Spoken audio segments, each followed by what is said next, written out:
The wind had been lying all morning. That was the first thing she noticed when she stepped out of the transport vehicle and felt the air move against her cheek. Not the direction the flags were showing, not the reading on the kestrel mounted near the range gate, but something older, something in a way the dust lifted off the ground in small spirals before curling back on itself like it was ashamed of where it had gone. A lie wrapped in motion. Most people would have called it a crosswind and compensated accordingly. She called it a rhythm, and she had been reading rhythms her whole life.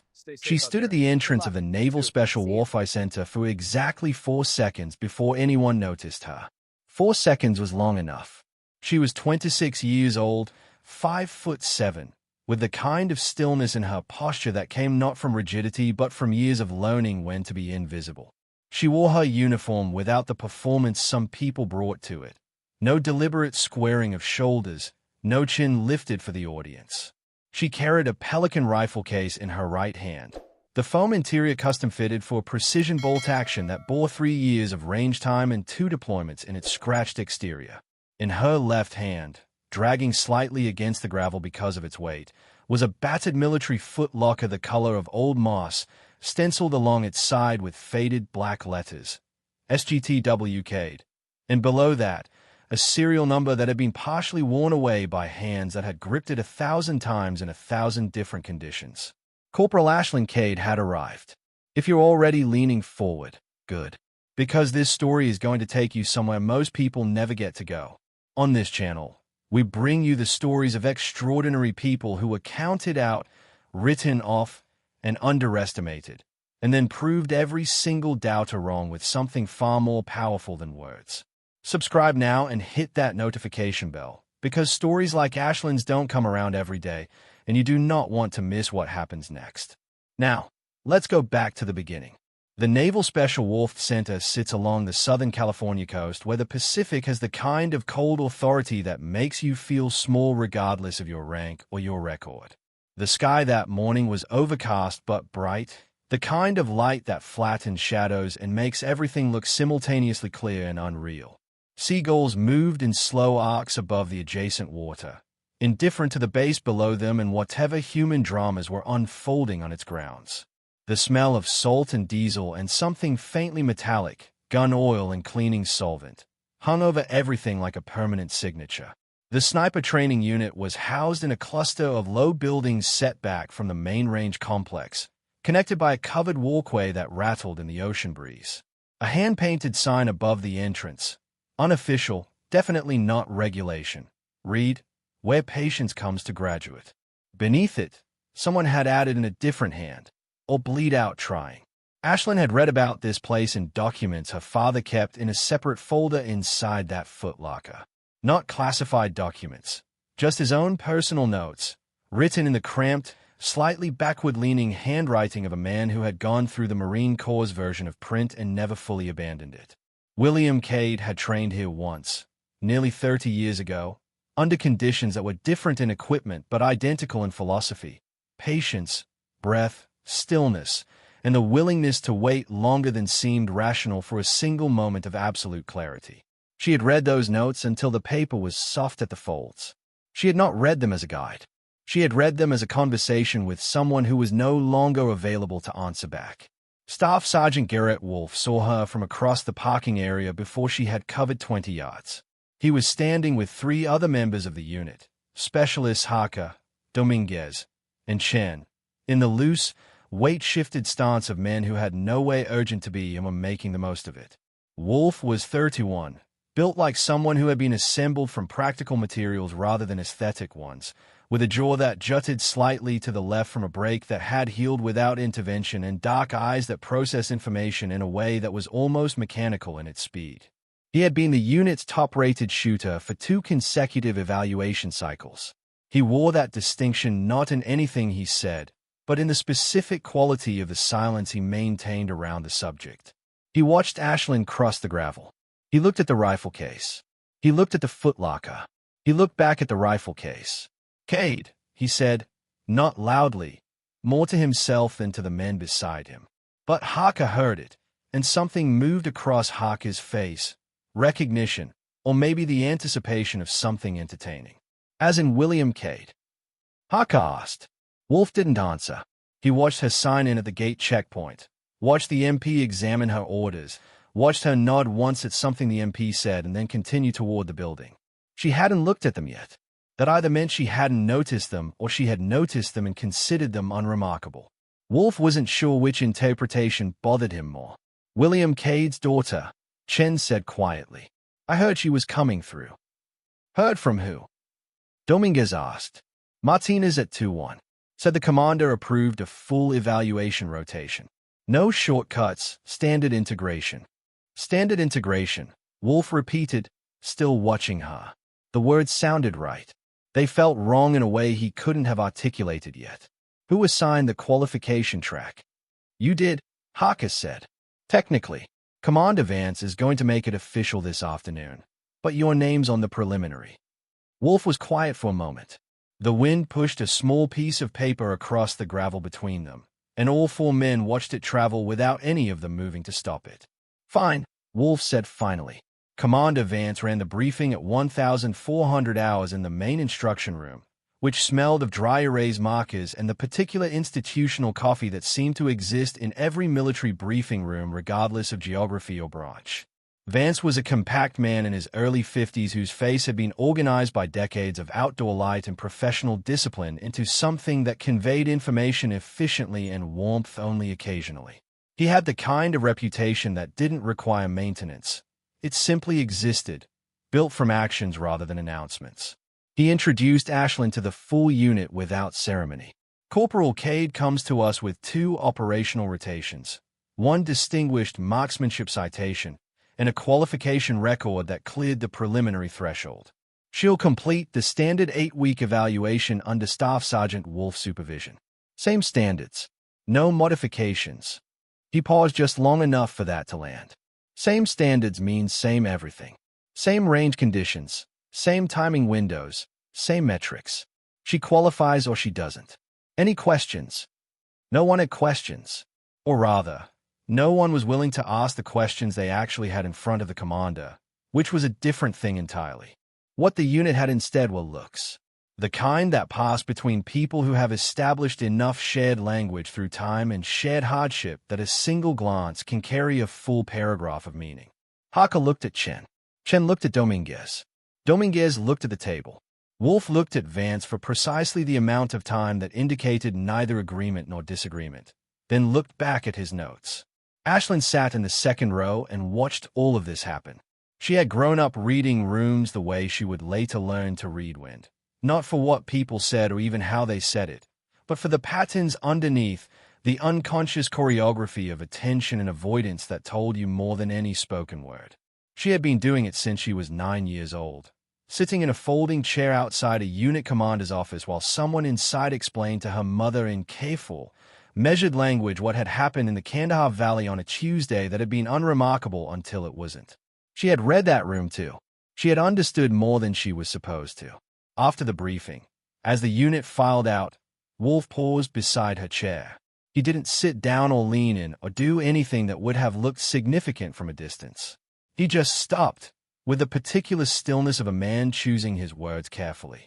Range opens at 0600, he said. Qualification targets are preset. You'll want to know the wind's been inconsistent this week. Been throwing people off on the 800-meter line. He said it without inflection, which made it impossible to tell whether it was a warning offered in good faith or a piece of information delivered to observe how she responded to it. I know, she said. He looked at her. You've been here before. No, I felt it when I came in this morning. She paused. It's lying about its direction. Has been since around 0700. If it holds the pattern, it'll stabilize around mid-morning but shift again after 1400. Wolf's expression did not change. But something happened in it, or rather, something in it became very careful and very still, the way a man becomes still when he is deciding whether to take a thing seriously or dismiss it. You got that from a kestrel? He asked. I got it from watching the dust, she said. He left without responding to that. The first week of qualification was formal and cold and conducted under weather that seemed to have taken Wolf's general disposition as its model. Skies gray and low, temperatures dropping at the range, the Pacific sending its opinion in the form of a persistent side stream that kept the flags moving in ways that were technically measurable but experientially deceptive. The kind of conditions that humbled shooters who relied exclusively on instruments and rewarded those who had developed what the old hands at precision marksmanship called feel, a word that sounded soft until you tried to define it and realized it contained an entire vocabulary of sensory calibration that took years to build. Ashlyn arrived at the range each morning before anyone else. Not conspicuously early, not in the way that announces itself as effort. She was simply already there when the others arrived. The Pelican case open, her rifle on the mat, her logbook open to a page of hand-drawn wind notations that looked, to the few who glanced at them, like something between meteorological data and an abstract drawing. She ate alone at chow, not because she had been formally excluded.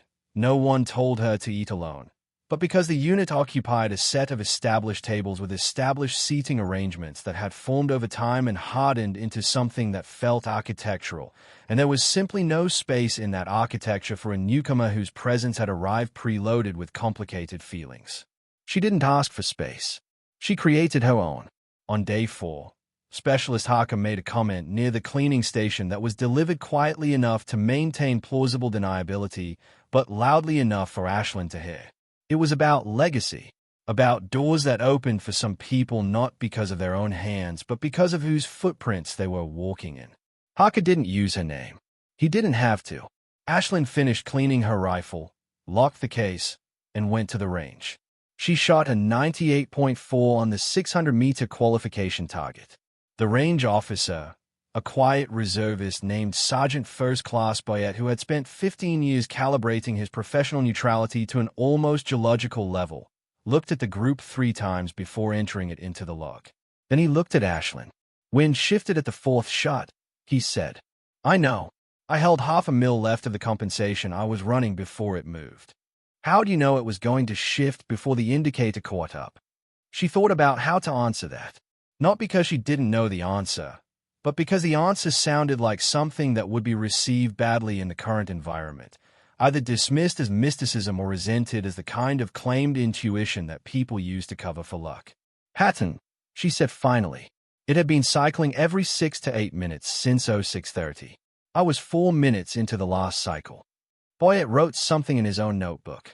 He didn't say anything else, but he watched her walk back to the staging area with the particular attention of someone recalibrating an expectation. By the end of the 2nd week, she had gone 545 on the moving target qualification, which was a sequence that the unit had collectively averaged 3.2 on across their last evaluation cycle. No one announced this number. It appeared in the log and was read in silence by Wolf during the end-of-week review, and for approximately 30 seconds the room held a quality of quiet that was different from the routine quiet of a briefing. Sharper, slightly pressurized, like the air before a weather change. Wolf closed the log.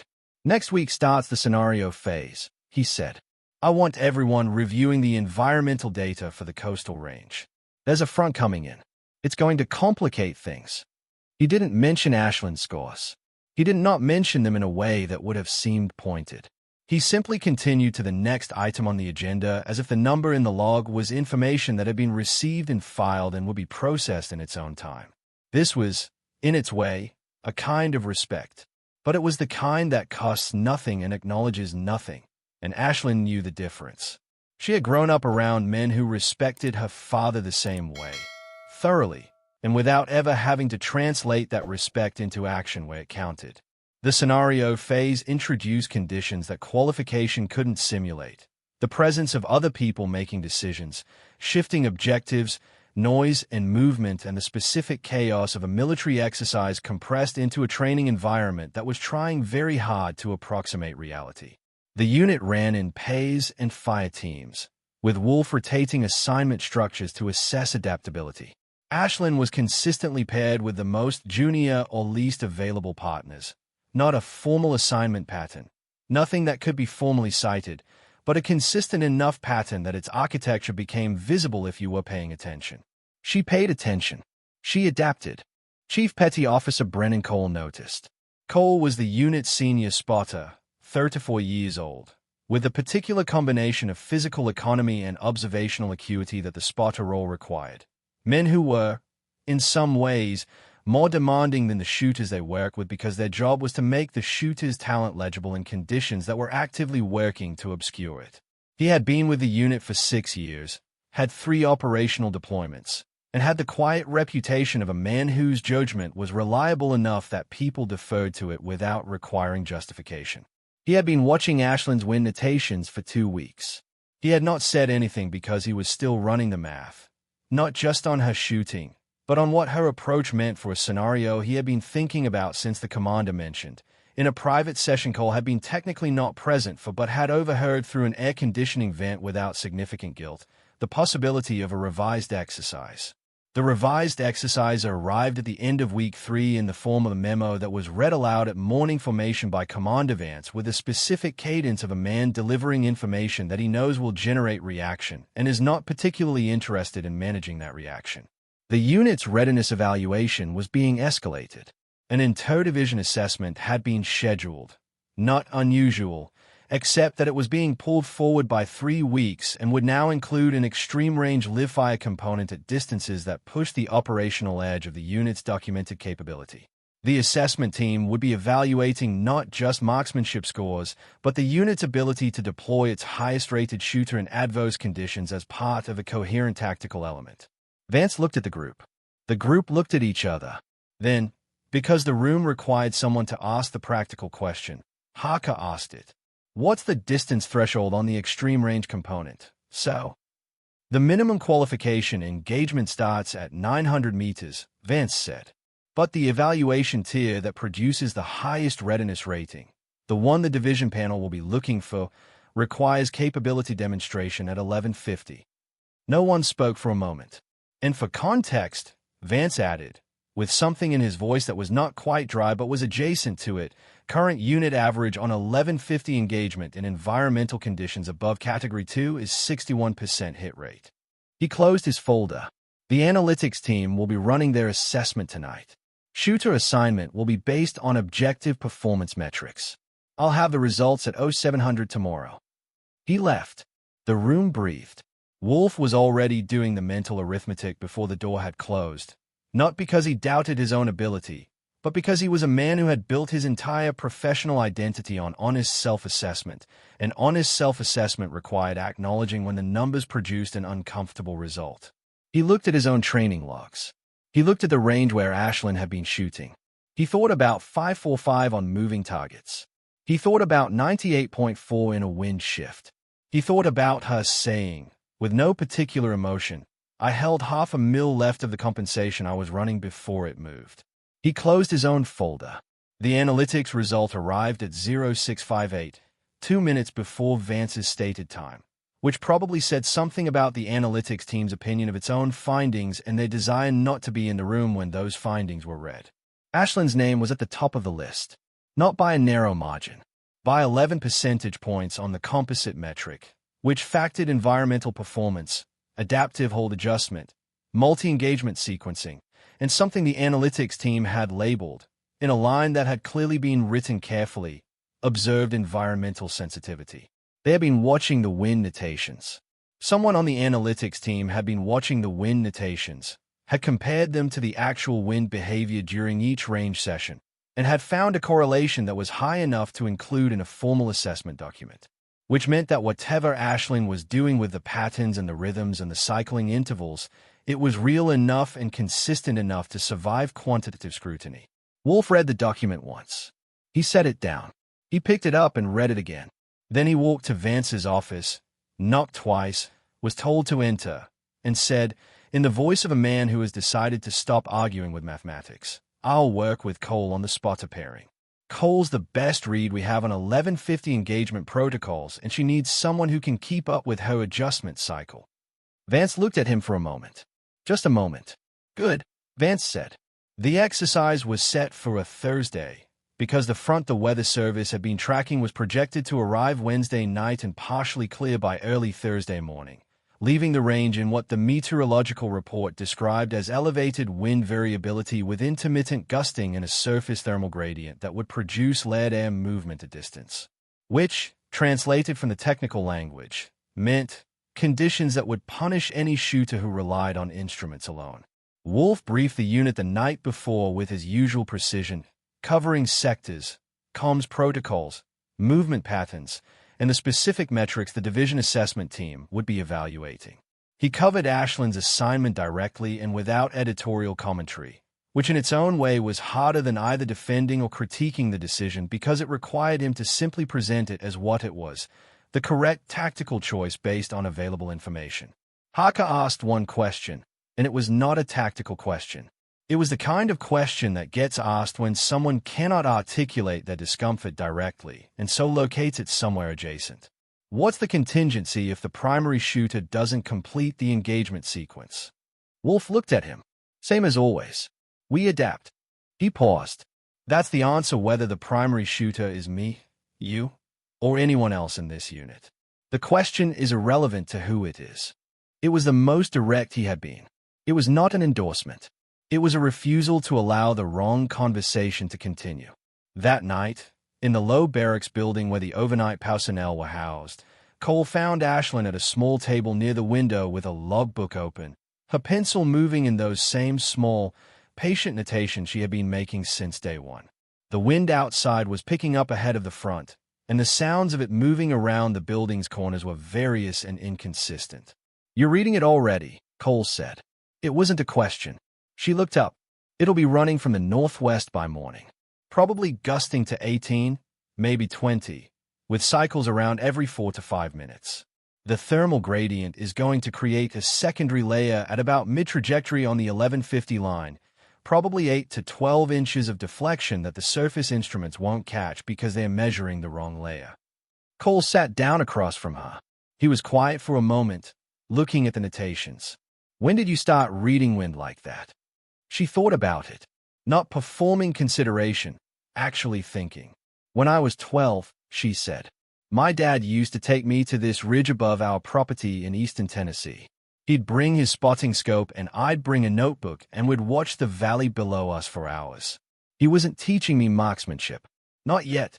He was teaching me to see how things move and what that movement meant." She paused.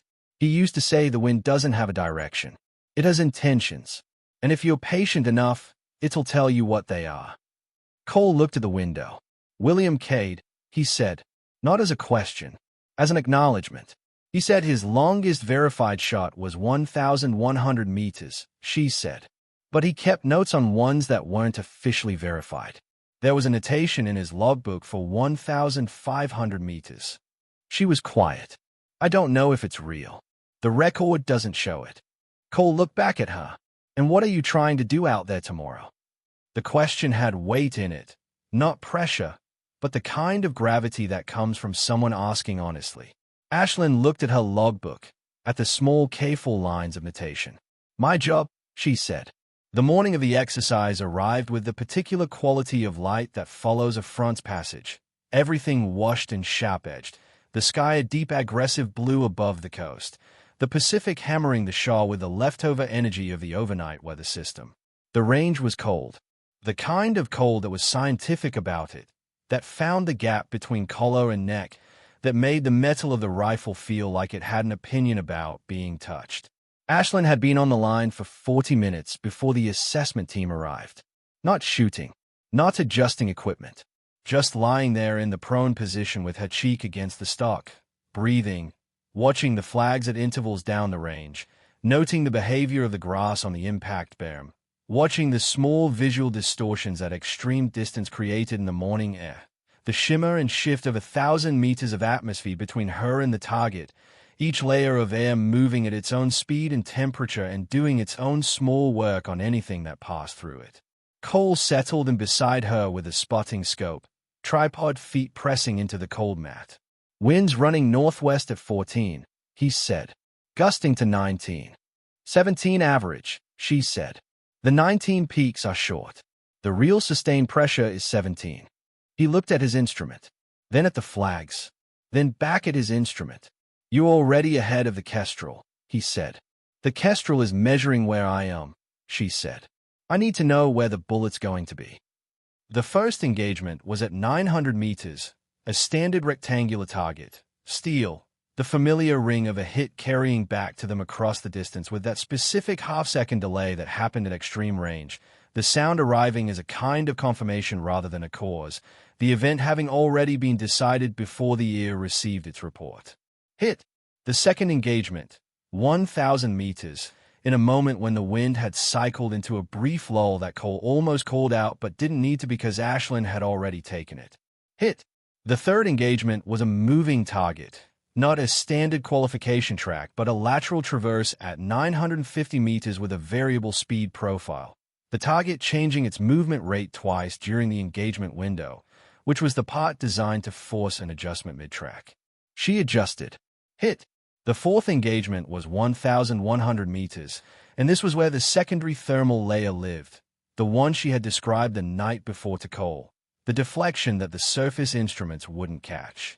Cole watched her hold shift slightly, not dramatically, 0.4 of a mil. The kind of adjustment that looked like nothing on paper, but in practice was the difference between the edge of the target and the center. Hit. The fifth engagement, 1,150 meters. The wind did what she had said it would do, cycled, peaked at 19, dropped, steadied at 17 with a slight variance that was behaving according to the pattern she had tracked through the morning. The thermal shimmer at distance was visible even to the naked eye, the air itself becoming a variable that had to be accounted for as a physical material rather than an abstract condition. Cole watched through the spotting scope. He didn't speak. He had learned, over the preceding days, that she didn't need his voice when she was in the calculation. What she needed from him was confirmation and correction, the spotter's essential function. But the calculation itself, the conversation she was having with the atmosphere, was happening in a register he couldn't hear and didn't need to interrupt. Ashlyn breathed. The trigger broke at the exhaled end of a breath, in the fraction of a second when the body was at its most still. The bullet traveled 1,150 meters through 17 miles per hour of sustained northwest wind, through a thermal gradient that deflected it from the predicted line by approximately 9 inches, through an atmosphere that had been trying to tell her something since she arrived at the base 6 days ago. It arrived at the center of the target with the authority of a decision that had been made carefully and executed completely. The sound came back a long moment later. Hit. Cole let out a breath that he had apparently been holding for approximately 3 seconds without realizing it. Behind them, at the assessment position 20 meters back, one of the division team's evaluators said something quietly to the other. It was not audible at the line, but the tone of it was audible, and tones, like wind directions, carry information that the instruments don't always capture. The 92% hit rate was entered into the division assessment log at 1,347 hours. The unit's overall readiness evaluation was recalculated at 1,402 hours. The result moved from standard readiness to high readiness. The division team lead, a commander named Halvorsen whom nobody in the unit had met before that morning, walked across the range to the staging area where the unit was debriefing with Wolf and said, in a voice that was careful and professional and carrying something underneath those qualities, "Staff Sergeant, that was a significant performance. I want a copy of your shooter's environmental notation logs included in the formal assessment packet." Wolf nodded. "Yes, sir. The 1150 engagement in these conditions, that's not a statistical result. That's a methodological result. Your unit should understand the difference." "Yes, sir. We're beginning to." Halvorsen looked at him for a moment, with the particular attention of someone reading a subtext. "Good," he said, "because the difference matters for what comes next." He walked back to the assessment vehicle, and the phrase hung in the air above the unit like the smell of gunpowder, present, unmistakable, and informative about the nature of what had just occurred. Wolf stood at the edge of the staging area for a long moment. Then he turned and looked at Ashlyn, who was packing her logbook into her kit with the same calm, unhurried movement she had brought to everything since the day she walked across that gravel lot carrying her father's footlocker in her left hand. He walked toward her. The unit watched, not obviously, with the studied peripheral attention of people who have become experts at appearing to not notice things while noticing them precisely. He stopped in front of her. "Cade." She looked up. "That secondary layer adjustment at 1150, he said. "The 0.4 correction." "Yes." "How long had you been calculating for it?" She considered the answer with the same patience she brought to the wind. Since about 0730, she said, when I watched the thermal gradient developing on the far berm. The air was stratifying about 400 meters out from the surface instruments. You can see it if you watch the target shimmer. The distortion isn't uniform. It's banded. Each band is a different layer with a different movement characteristic. He was quiet. Your father used to talk about air as a material, he said finally. I read his published work. Before I knew, he stopped. Before you came. Something shifted in Ashland's face. Not dramatically. A small thing. He wrote it up, she asked. 3 pages in a training monograph. 2003. He called it reading the medium instead of reading the conditions. He paused. I thought it was philosophical rather than practical. He was being practical, she said quietly. Wolf nodded once. It was slow and deliberate, and it contained something that had not been in his posture before that moment. I know that now, he said. 3 days after the exercise, when the assessment results had been formalized and submitted and the division team had departed with their logs and their notes and their updated evaluation ratings, something shifted in the unit's atmosphere the way weather shifts. Not announced, not dramatic, but unmistakably different from what had been there before. Harker left space at the table. Dominguez asked a question about wind notation methodology and listened to the answer with the particular attention of a man who has decided something is worth his time. Chen brought an extra coffee to the range without being asked about it or making any comment about it, setting it beside her mat and walking away before she could acknowledge it, which was somehow the most accurate gesture anyone in the unit had made toward her. These were small things. But small things, like small wind variations, are the things that determine where the trajectory actually lands. Cole found her at the range on the evening of the 4th day, after the day's work was done and the light was going golden and horizontal across the coastal terrain, making everything look briefly like something out of an older world. You knew the whole time, he said, what you were capable of. She set her rifle on its case, latched it. I knew what I could do, she said. I didn't know if it would matter. What changed your mind? About whether it would matter. She thought about that for a moment, looking at the distant berm where the targets stood in the long-angled light like small monuments. My father used to say that a shot only matters if it lands, she said. But then he'd say that landing is only half of it. The other half is whether the right person pulled the trigger. She paused. I spent a long time trying to figure out which half was mine. Cole looked at her, and she picked up the Pelican case.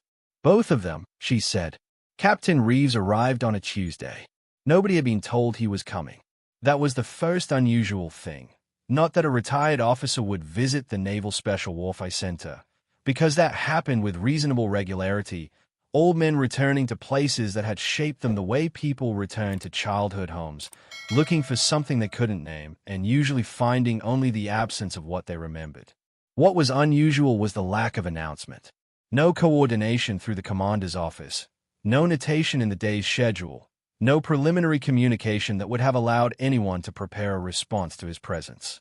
He simply appeared in the doorway of the unit's instruction room at 0915 on a Tuesday morning when the team was running an environmental data review, and stood there for a moment with a particular quality of stillness that belonged to men who had once been required to be very good at not being noticed and had never entirely stopped practicing the skill. He was 6 to 7 years old and looked like someone had built him from weather and patience and then left him out in the additional weather of several more decades.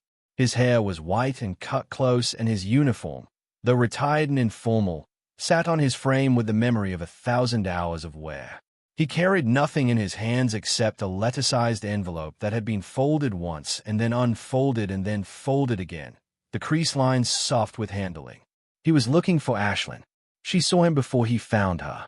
She recognized him from a photograph, a group photograph, grainy with the resolution of its era, that she had found in her father's footlocker between a maintenance manual and a small leather notebook.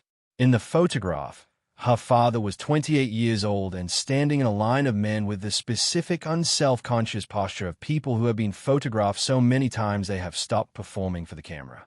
The man beside him, slightly taller, slightly older, with a hand on her father's shoulder in the casual, easy manner of genuine friendship, with a younger version of the man now standing in the doorway. She stood up. The movement drew Cole's attention, and Cole's attention drew Wolf's, and within approximately 4 seconds the entire room had registered that something was happening that existed outside the day's plan structure. Reeves found her eyes across the room, and something moved through his face. Not surprise, because he had clearly been expecting her, but something more complicated. The expression of a man who is looking at a person and simultaneously seeing through them at someone who is no longer there. "You look like him," he said. "Around the eyes." She didn't say anything for a moment. The room had gone very quiet. "Captain Reeves," she said. "Not Captain anymore."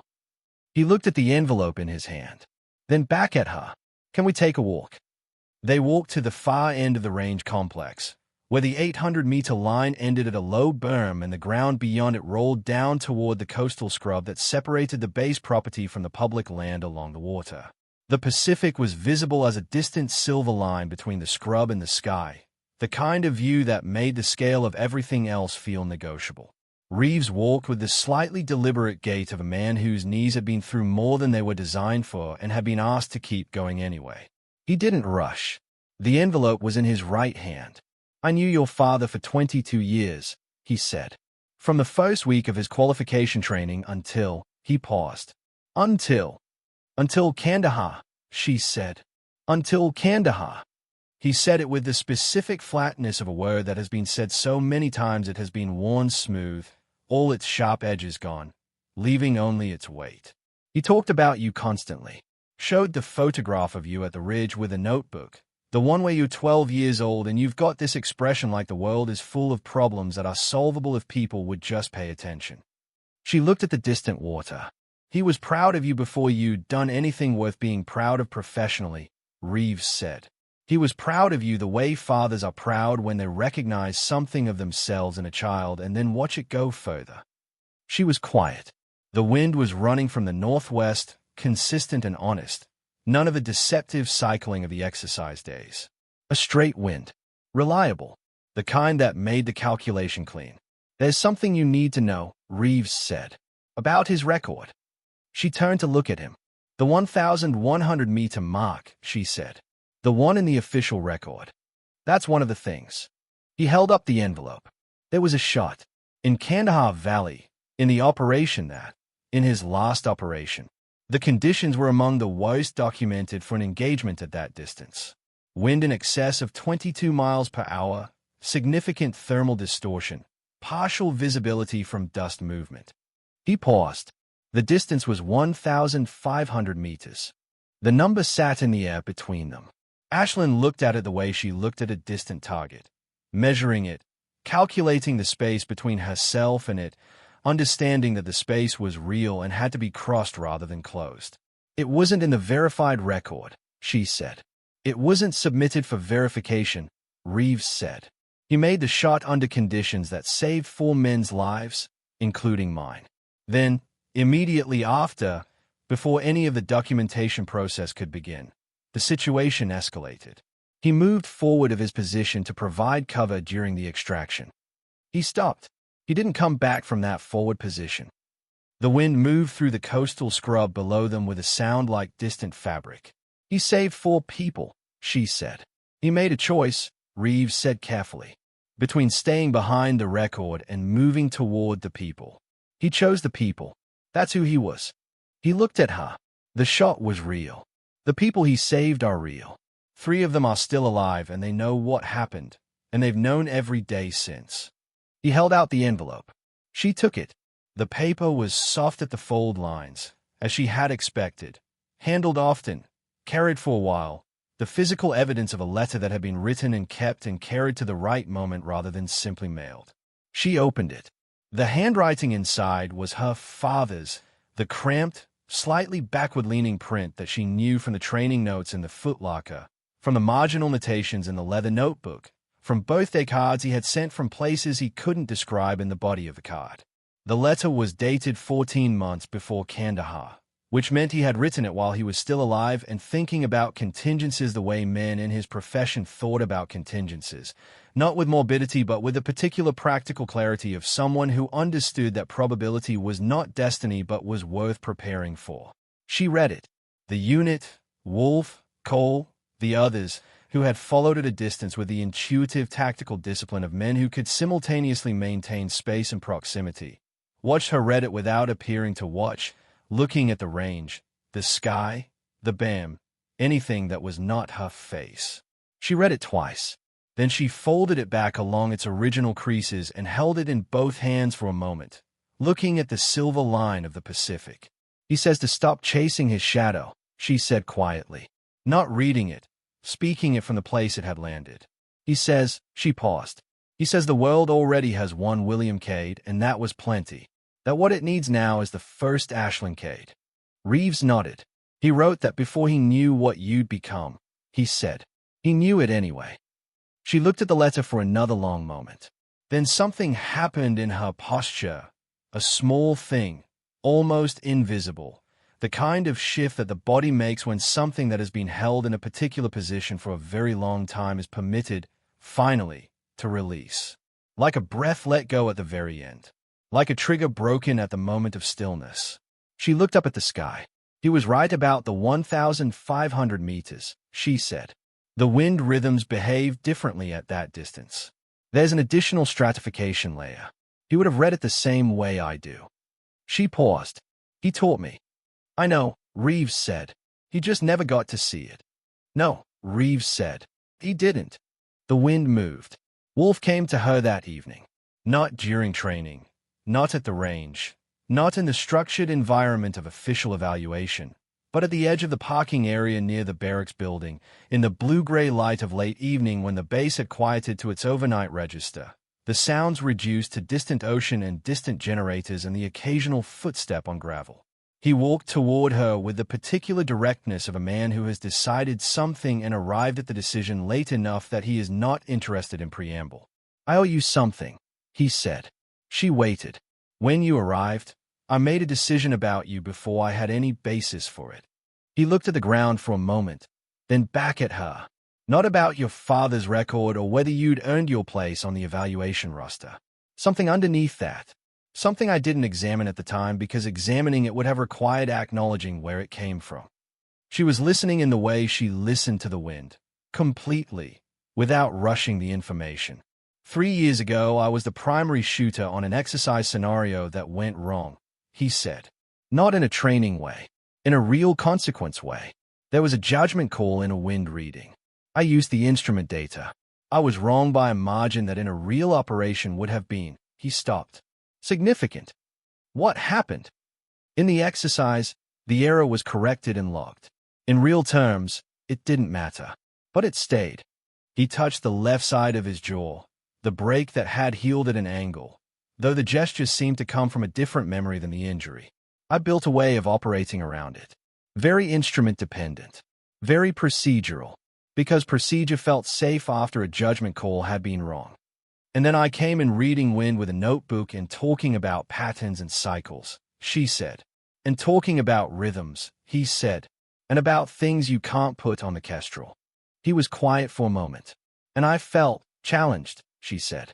Not unkindly. Afraid, he said. The word landed between them with more weight than it took up in space. Men in his position didn't use that word often, not because they didn't experience the thing it described, but because the professional vocabulary they operated in had very few approved locations for it. What you were doing was everything I had decided was too unreliable to trust after I made a mistake trusting unreliable information, he said. I know the difference between what happened to me and what you were showing me. I know it intellectually, but something underneath intellect was running the other calculation. She looked at him. The mistake you made 3 years ago, she said. Was it an instrument failure or judgment failure? He frowned slightly. Judgment. I trusted the instrument when the environmental evidence around me was suggesting something different. I over-deferred to the data because I was afraid of what my own read was telling me. She nodded slowly. So the lesson of that mistake, she said, was actually the same as what you saw me doing. He looked at her. The specific quality of the silence that followed was the kind that happens when a person sees something that has been in front of them for a long time arrive in sudden focus. Yes, he said. It was. I'm sorry that the fear came out the way it did, she said. Toward me. So am I. He held out his hand, Not the formal gesture of a superior officer, but the direct, unornamented gesture of one person to another. I'd like to be a better colleague for however long you're here. She took his hand. However long I'm here, she repeated. And something in her voice carried a question about that phrase that neither of them pursued yet. Division escalated. The phrase arrived in Commander Vance's office via a secure communication at 0622 on a Friday morning, and Vance read it with the expression of a man receiving information he had been anticipating and had not been hoping to be right about. He read it twice, then summoned Wolf, Cole, and Ashland to his office at 0700. He placed the document on the table and let them read it.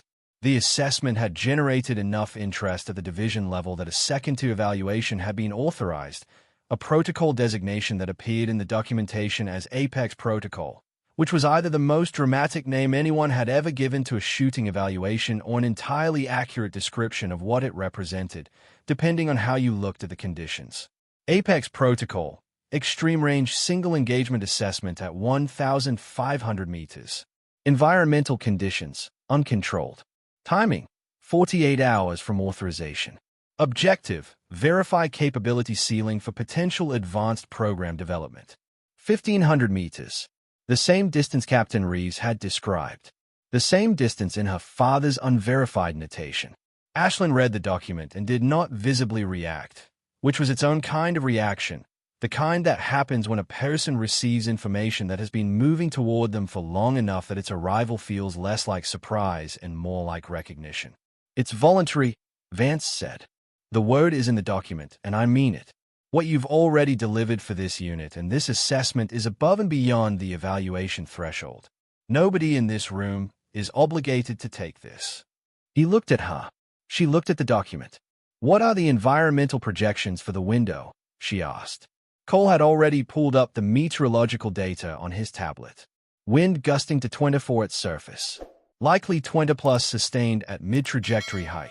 There's a marine layer influence that'll complicate the thermal stratification, worse than Thursday's exercise. The analysts estimate it'll reduce hit probability for a standard engagement approach by roughly 30 to 35%. Standard approach, she said. Standard approach, he confirmed. She was quiet for a moment. Then she said, "What does it do to mine?" Cole looked at her for a moment, then looked at his data, then looked back at her with the expression of a man who has been watching someone be exceptional for long enough that he has updated his baseline for what exceptional means. "I don't have a model for yours," he said honestly. She nodded. "I'll take it," she said. The morning of Apex Protocol arrived carrying everything the meteorological projection had promised and several things it hadn't.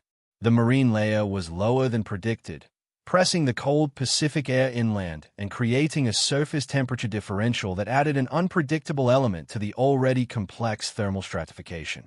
The wind at the range position was running at 22 sustained, with gusts that reached 26 in the peaks, and the peaks were irregular, not cycling with a 4 to 5 minute rhythm she had read in the exercise, but moving in a more chaotic pattern that suggested the front interacting with the marine layer in real time.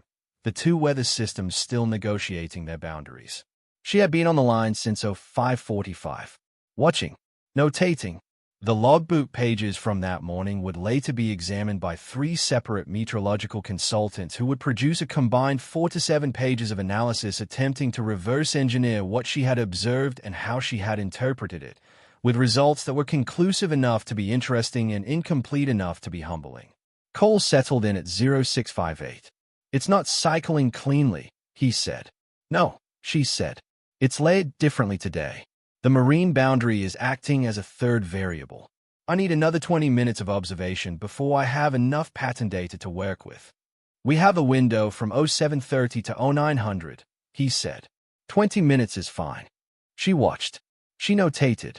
The wind moved over the coastal scrub with a sound that was lower and more complex than it had been on the exercise day. A deeper register, the sound of more mass moving more slowly rather than less mass moving faster. Behind the line, at the assessment position, a group of division evaluators had assembled. 5 people, more than the exercise, with recording equipment and a separate meteorological instrument array, and the particular institutional attentiveness of people who have been told that what they are about to observe may produce information worth documenting carefully. Wolf was there. He watched her from the assessment position with the specific quality of attention he now brought to her work. Not skeptical, not performatively approving, but simply present and observant in the way of a man who has decided that understanding something is more valuable than being right about it. At 0718, Ashland said, "I have it." Cole positioned the scope. "Talk me through what you're seeing," he said. "The marine boundary is running about 300 meters out from our position," she said. "Before the boundary, the wind is surface-dependent, running 22 with the peaks. After the boundary, there's a transition layer, maybe 80, 90 meters of vertical mixing, and then above that the wind is running differently. Slower, actually, around 15 to 17. The problem is the transition layer itself. It's producing a slight angular deflection, not just lateral. There's a small vertical component in the transition zone." Cole was quiet. "Vertical," he said carefully. "Small, 3 to 4 inches at the maximum. It'll push the trajectory slightly low at the transition boundary, then correct as the bullet enters the cleaner flow above." She paused. "If I compensate for it, I'll overshoot high when the bullet exits the upper layer on the other side. I need to let the physics work." "Let the physics work," he repeated. "Trust the trajectory. Don't fight the layers. Account for the total integrated path, not the individual segments." He looked at the distant target through the scope. At 1,500 meters in these conditions, it was a small thing, technically visible, but small in the way that made it feel like an act of faith to believe anything you sent toward it could arrive with sufficient precision to matter. "Ready when you are," he said. The first shot happened at 0731. She built the firing solution over 4 minutes and 20 seconds of stillness that the recording equipment would later document as near-complete physical arrest. Her breathing reduced, her heart rate measurable in the scope's tremor data as essentially minimal, her adjustments to the firing solution made in the mental space rather than the physical one, changes calculated and held and revised and held again. She fired. The bullet traveled 1,500 meters through 2 distinct atmospheric layers, through a marine boundary that was doing its own complex physics work on anything that passed through it, through 22 miles per hour of sustained wind at the surface and 15 to 17 miles per hour of cleaner flow above the transition zone. It arrived at the lower left quadrant of the target. A miss. Not a wide miss. A precise miss. Exactly where the miscalculation had placed it, the margin small enough to tell her exactly what she had gotten wrong and exactly what she needed to adjust. A miss that was more informative than many hits. She did not react visibly. Behind the line, the assessment team made notes. Cole read the trace through the scope with the practiced eye of a man who could reconstruct the bullet's conversation with the atmosphere from its arrival point. Low left. The vertical component in the transition layer was larger than predicted, maybe 5 to 6 inches, and the lateral drift above the boundary was running closer to 18 than 15. "I know," she said. "Adjusting." Yes. She was already in the calculation, already running the revised numbers through the model she had built from 43 minutes of observation, already reconstructing the path not as a series of corrections but as a single integrated understanding of what the atmosphere between her position and the target was actually doing. "You have time for one more in the window," Cole said. "I know." The wind gusted to 26. Held. Dropped back to 22. The marine layer shifted slightly, pressing marginally closer, and she noted the change in the way it altered the sound of the air moving through the scrub, a small frequency change, higher, which meant the boundary density was increasing slightly. She recalculated. The time between the first shot and the second was 11 minutes and 40 seconds. During that time, she did not speak. Cole did not speak. The assessment team behind the line did not speak, which was notable because assessment teams at evaluation events generally had a running commentary of technical observation that was as continuous as it was professional, and its absence on this morning was a kind of involuntary tribute to what was happening on the line in front of them. Wolf watched. His arms were crossed, not in the defensive posture of skepticism, but in the way of a man who has folded himself into concentrated attention, his entire body organized around watching something he wants to understand completely. She fired. The bullet traveled 1,500 meters through the surface layer, where 22 miles per hour pushed it hard and consistently to the right. Through the marine boundary, where the transition zone's 5 to 6 inches of vertical deflection tried to pull it low. Through the cleaner flow above, where 17 miles per hour continued the lateral work. Through the full-layered complexity of a coastal atmosphere that had been described by 3 meteorological consultants as among the most challenging conditions documented for an extreme-range precision engagement. It arrived at the center of the target. Not near center. Center. The steel rang with the authority of physics completing a calculation correctly. The sound traveled back across 1,500 meters and arrived at the line with the half-second delay that happened at this distance.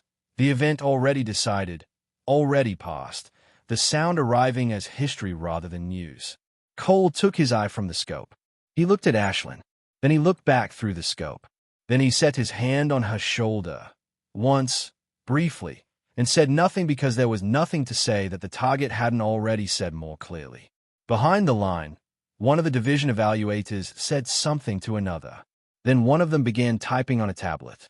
Then the lead evaluator, a commander from the division assessment office named Calloway, whom nobody had met before that morning, walked slowly forward from the assessment position to the edge of the line and stood there looking downrange for a long moment. She turned. "Corporal Cade," she said. Ashlyn was already moving to save her rifle, the practice post-shot sequence of mechanical habit and muscle memory. She looked up. "That was the second shot in this window," Calloway said. "Yes." "The first shot was a miss." "Yes." Most shooters in this protocol would consider that window closed after the miss. Most shooters in this protocol wouldn't have had enough information from the first miss to guarantee the second shot, Ashlyn said. "I did." Calloway looked at her for a moment. "Ow," she said. And it was not a challenging question. It was a genuine one. The question of a person in a position of authority who has just witnessed something that exceeds the model she brought to the event and wants to update the model accurately. "The miss told me what the atmosphere was doing between my calculation and its actual behavior," Ashlyn said. "The miss was data. More precise data than anything my pre-shot observation could give me, because it was the actual bullet's path rather than an inference about what the path would be." She paused.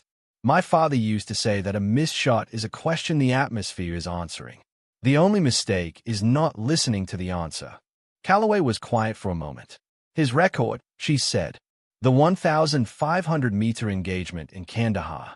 It was never formally submitted." "No. We're correcting that." The words arrived in the air between them with the weight of something long overdue. "The record will show the engagement distance and the outcome," Calloway said. "It will show the tactical result, 4 lives preserved. And it will show the name." She paused. "Master Sergeant William Cade. 1,500 meters verified engagement, Kandahar Valley." She looked at Ashlyn steadily. "He earned it. He should have had it." Ashlyn held the rifle case in both hands. She looked at the target downrange, the steel shape at the edge of visibility, at the end of 1,500 meters of complicated air, sitting there with a center mass strike that now existed in the record and would continue to exist in the record for as long as records were kept. "Thank you," she said. "Don't thank me for accuracy," Calloway said. "It's the minimum." The offer came the following morning, in Vance's office, in the kind of direct language that the commander favored because he had found over decades that directness, while occasionally uncomfortable, was ultimately the only honest transaction between people who respected each other. "The division wants to establish an advanced sniper program," Vance said, "focused on environmental methodology, specifically on developing the kind of multilayer atmospheric reading that you've been demonstrating. The kind that isn't currently in the formal curriculum because it wasn't formally understood as a teachable framework." He looked at her. "They want you to build it." She was quiet for a moment. "Lead instructor," she said. "Lead instructor and curriculum developer. You'd be starting from essentially nothing. No existing framework, no precedent structure. You'd be building the methodology from the ground up, codifying something that currently lives only in your logbooks and your father's training notes. She looked at the window, at the coastal light coming through it in long morning angles. "I'm a corporal," she said. "That will be addressed," Vance said simply. "The rank is a process. The capability is what it is, and the division is not interested in waiting for process to catch up with capability." She was quiet for a longer moment. "The first students in the program," she said. "Would any of them come from this unit?" Vance's expression moved in a way that was almost a smile. "Wolf has already requested consideration," he said. She looked at him. "He came to me yesterday afternoon," Vance said. "Said he had a 3-year-old judgment error to correct and believed the methodology you were using was the correct way to correct it." He paused. "He also said, and I'm quoting because I want to be accurate, that he thought it was important for the instruction to come from you specifically because you understand both the technical framework and the psychological resistance to trusting information that can't be put on an instrument." His words. She breathed. Outside, the Pacific was doing what it always did, moving, indifferent, vast, running its own calculations according to physics that didn't require anyone's permission or acknowledgement. The wind from the northwest, reliable this morning, straight and honest. "I'll need his notes," she said finally. Vance looked at her. "Wolf's." "My father's," she said. "The full training monograph. The 3 pages Cole found. And anything else that's in the archives." She paused. "I'm not going to teach his method. I'm going to teach what I've built from it, which is different. But I want students to know where the foundation came from." She looked at Vance steadily. "They should know that someone built the first floor before they can understand why the second floor is higher." Vance nodded. "Done," he said. That evening, Ashlyn went to the range alone. Not to shoot, not to observe. She brought her logbook and her father's leather notebook, the one she had carried in the footlocker, the one with the battered cover and the soft pages and the handwriting that she had been reading since she was old enough to understand what precision meant. She sat at the edge of the line with both notebooks open in her lap, the Pacific light going gold and then orange and then the deep cool purple of coastal dusk, the sky overhead moving through its own transition from the blue of day toward the darker register of evening, each layer of color representing a different temperature, a different pressure, a different quality of air doing its own specific work above the range. She read his notes. She read her own notes. She looked at the places where the handwriting was different, his cramped and backward-leaning, Hayes more upright, more angular, and the places where the ideas converge because the ideas were right and rightness doesn't change with the hand that writes it down. She found the page she was looking for, in her father's notebook, midway through, written in the slightly looser hand he used when he was writing for himself rather than for a report. "The wind doesn't have a direction. It has intentions. If you are patient enough, it will tell you what they are. The question is whether you are willing to hear something that the instruments don't say." Below it, in smaller writing, something she had not noticed before in all the time she had read this page. "And when you can finally hear it, teach someone else to listen." She read it twice.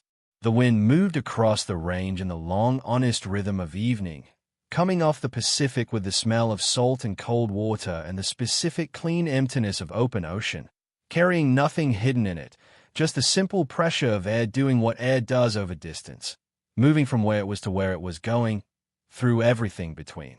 She closed both notebooks. She held them in her hands for a moment, her father's and her own, different covers, different handwriting, different years, different distances. The same conversation.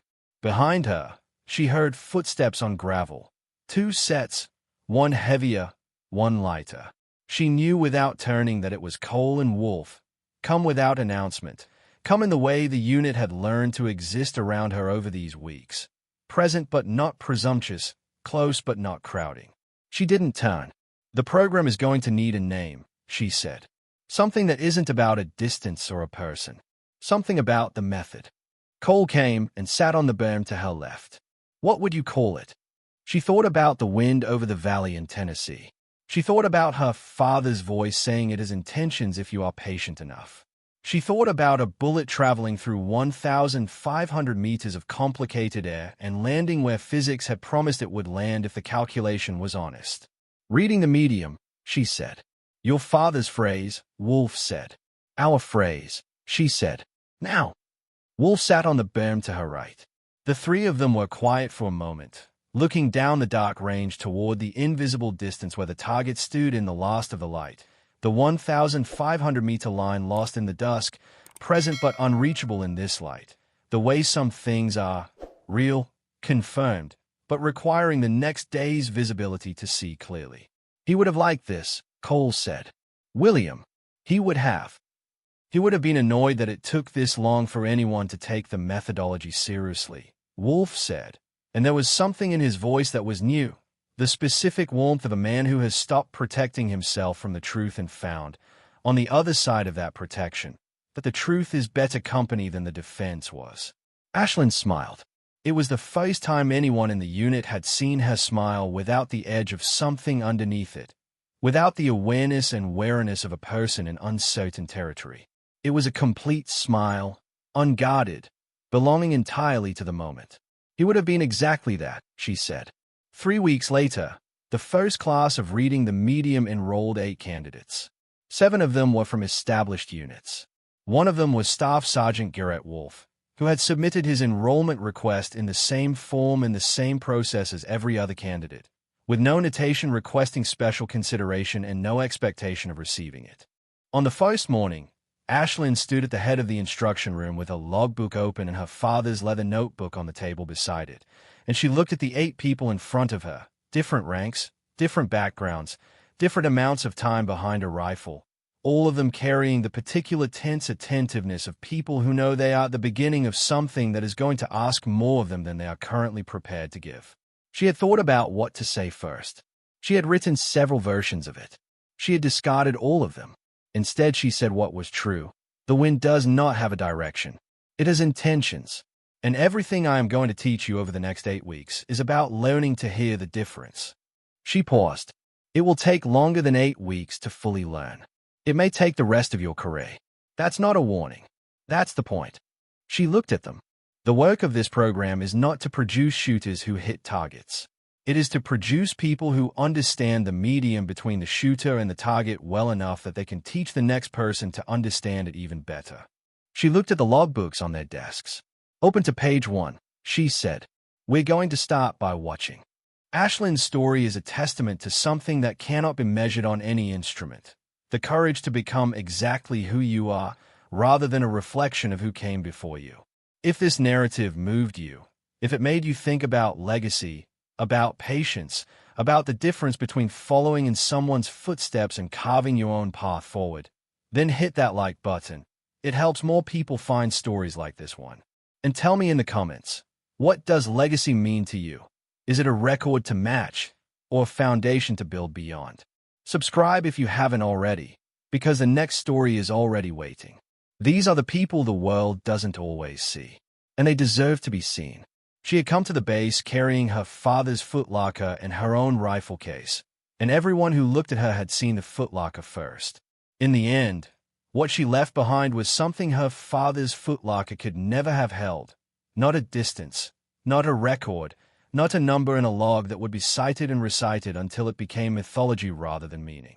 She left behind 8 people who could hear what the wind was saying. And eventually, they left behind 8 more.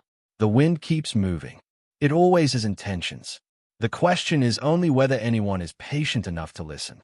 The first week of reading the medium broke 3 of the 8 candidates.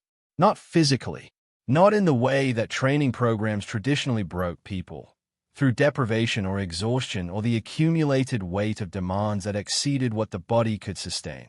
It broke them in a quieter and more fundamental way. The way that happens when a person discovers that a skill they believe they had mastered is, in fact, a skill they have only approximated. That approximation had been sufficient for everything they had done before. Hey, in this room, with this instructor and this methodology, sufficiency was not the standard. The standard was accuracy. And accuracy, Ashlyn told them on day 3, is not about being right. It is about being honest about the distance between what you think you know and what is actually happening.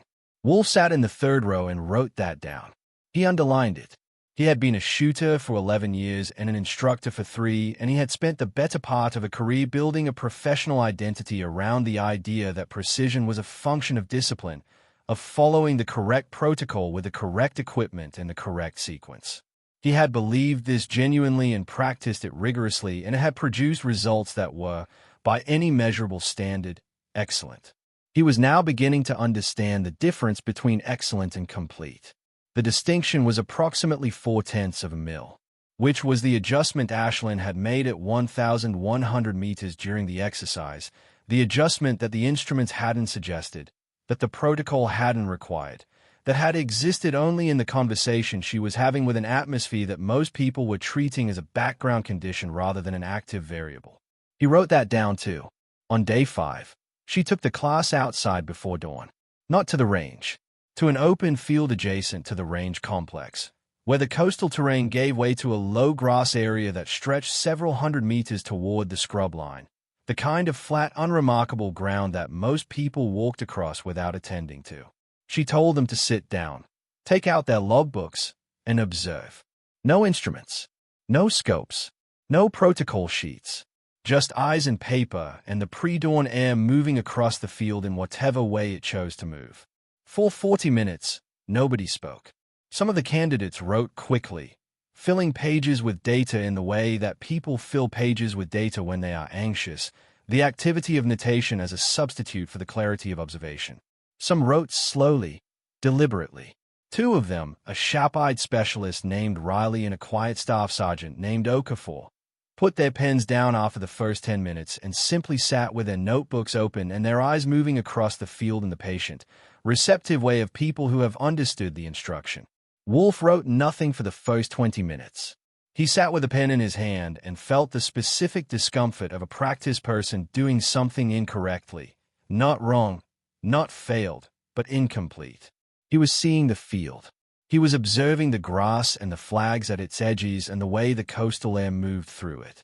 He was registering data, but he was doing it through the lens of a framework he had already built, looking for what his existing categories told him to look for.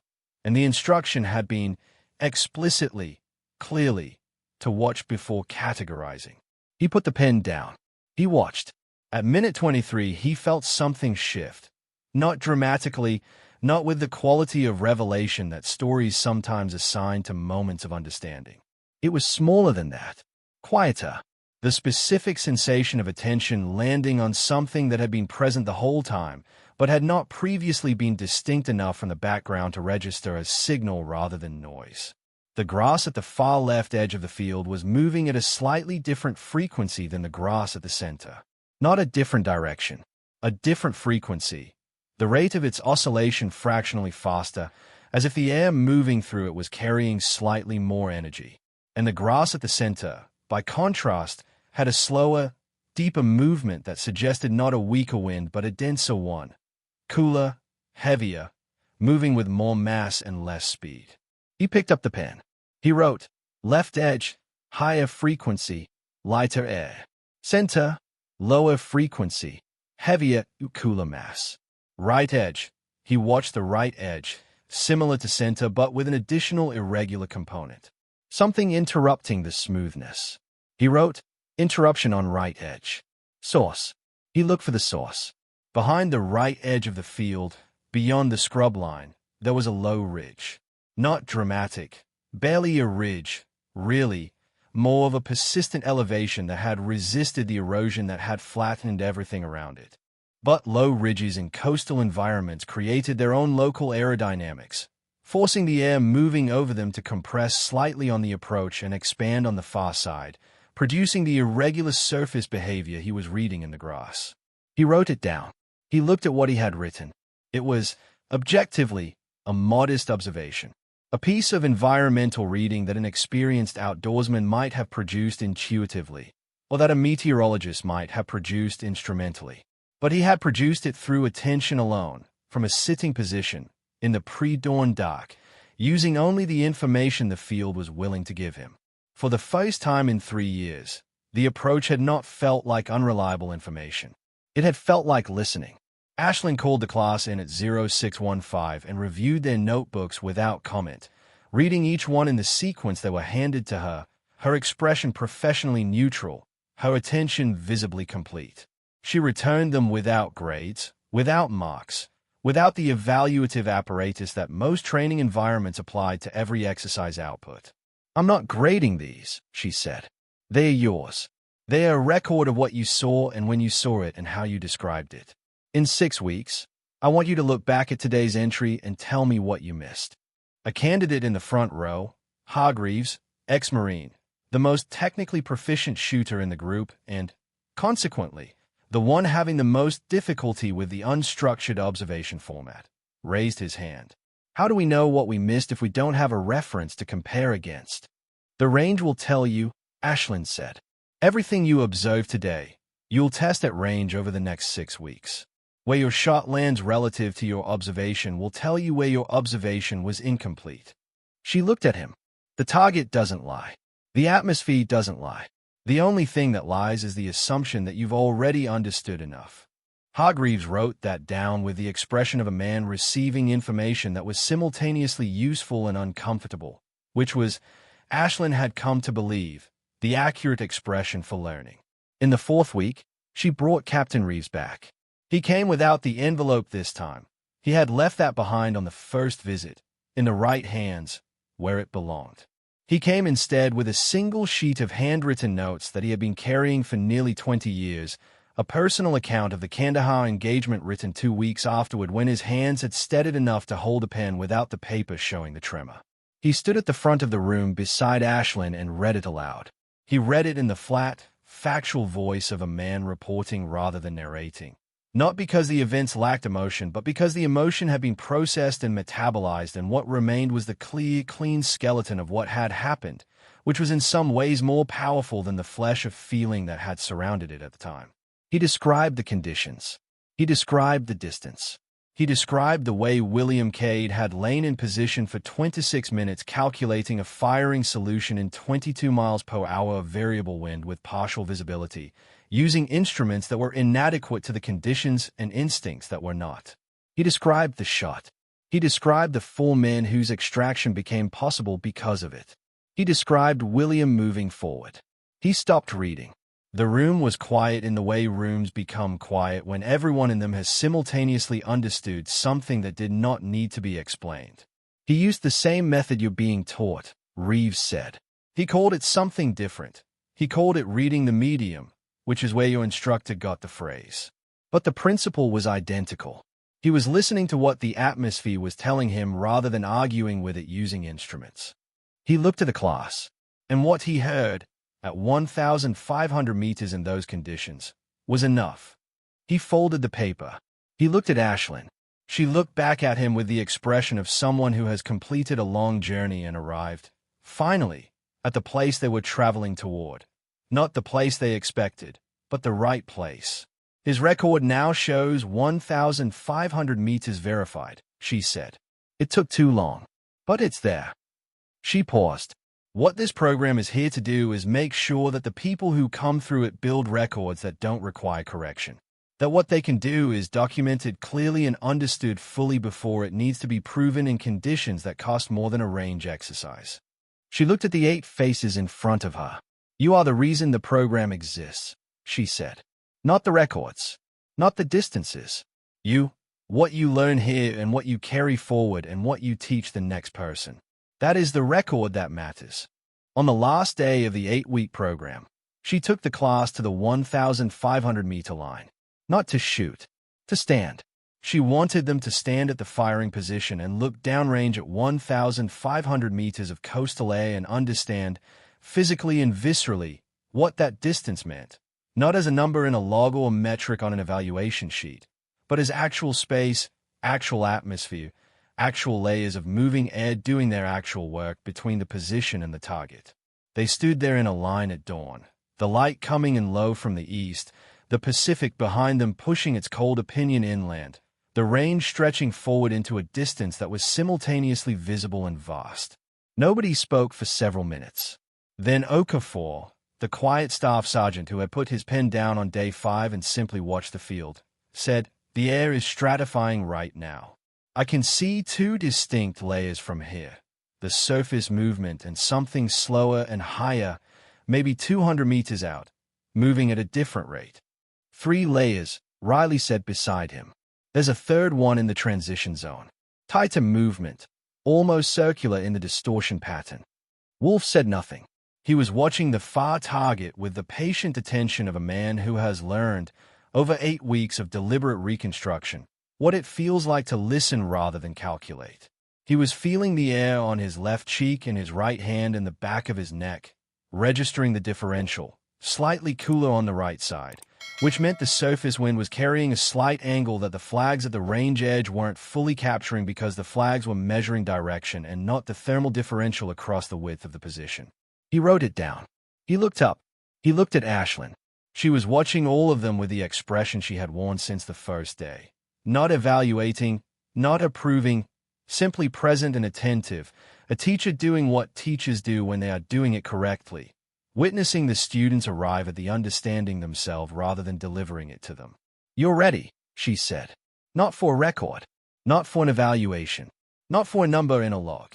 Ready for the distance, ready for the air, ready for the conversation that happened between a shooter and the atmosphere when both parties were being honest about what they were." 6 months after reading the medium's inaugural class graduated, the program enrolled its second cohort. 12 candidates. 2 of the 8 original graduates returned as assistant instructors, running the pre-dawn observation sessions and reviewing the logbooks with a particular invested attention of people who remember exactly what it felt like to sit in that field and not know what they were looking for. Wolf ran the environmental calibration sessions. He taught the ridge effect, the compression and expansion of air over low-terrain features, as a specific module that he had written himself, building from the single entry in his logbook from day 5 when he had sat in a pre-dawn field and, for the first time, simply watched. He taught it with the specificity of a man who understood it not from a textbook but from the body memory of learning it, which made him a better teacher than he would have been if he had always known it, because he could remember the distance between not knowing and knowing, and he could measure that distance for his students in a way that made it traversable rather than daunting. The program's second cohort produced 3 shooters who scored above 90% on extreme range environmental engagements. The third cohort produced 5. The fourth cohort, 2 years after Ashlyn had stood at the entrance of the Naval Special Warfare Center carrying her father's footlocker and her own rifle case, drawing 4 seconds of attention before anyone noticed her, produced 7 shooters who exceeded any metric the previous generation had established. She had not tried to replicate her father. She had built something her father's generation did not have, not because they were lesser, but because she had stood on the foundation they built and reached higher, the way foundations are supposed to work, the way legacies are supposed to work when they are functioning correctly. The footlocker sat in the corner of her office.